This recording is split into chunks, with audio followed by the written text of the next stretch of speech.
Salut à tout le monde et bienvenue dans cet échange sur le thème « La traduction de la Bible en langue locale ». Qui est donc responsable de la traduction de la Bible dans notre environnement?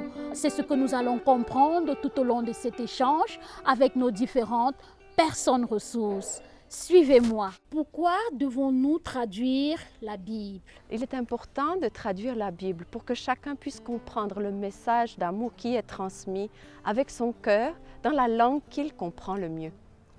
Ça facilite la tâche pour ceux qui n'ont pas eu l'opportunité de comprendre ce message qui vient de Jésus. Mais lorsque on va dans l'ensemble, dans les langues locales, comme le Batanga, comme les autres langues, on va voir qu'il n'y a que 5%.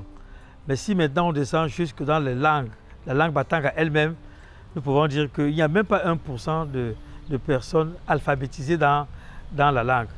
D'où l'intérêt de pouvoir traduire la Bible, parce que la Bible est le livre de référence qui permet au plus grand nombre de la communauté d'accéder par exemple à la lecture. Ça rapproche nos gens, les personnes de Batanga, ils se sentent beaucoup plus concernés.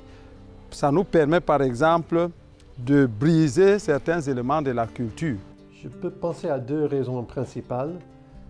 La première, c'est l'importance du message. C'est le message du salut. C'est un message d'une importance capitale qu'on ne peut pas négliger juste à cause du poids du message même. Et la deuxième raison, c'est pour la compréhension de ce message. Si les gens n'ont pas accès à ce message du salut dans une langue qui leur communique facilement, ce n'est pas la peine. Donc c'est à la fois l'importance du message et le désir de faire comprendre ce message. Qui est donc responsable de la traduction de la Bible dans notre environnement? Bon, la traduction de la Bible incombe aux autochtones, parleurs natifs de la langue en question.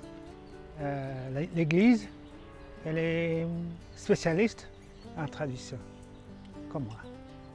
Le Seigneur, Dieu Tout-Puissant, est d'abord le responsable de la Bible.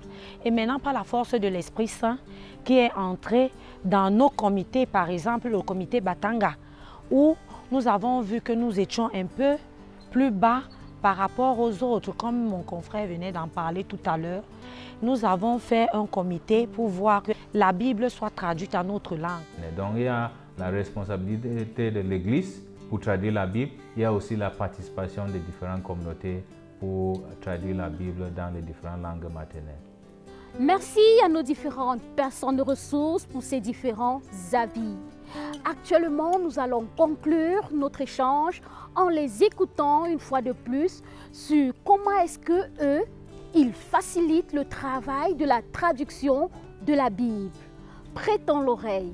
Bien sûr, pour que la Bible soit utilisée, il faut que la population soit mobilisée. Donc nous avons besoin de tout un chacun de déjà voir l'importance et d'en parler les uns avec les autres. Nous avons besoin des élites, des gens des communautés, des partenaires, des autres organisations qui font aussi dans les mêmes domaines que nous, pour vraiment amener toute cette mobilisation qui va autour de la parole de Dieu, pour qu'à la fin, le produit soit utilisé et puisse amener la transformation que nous désirons.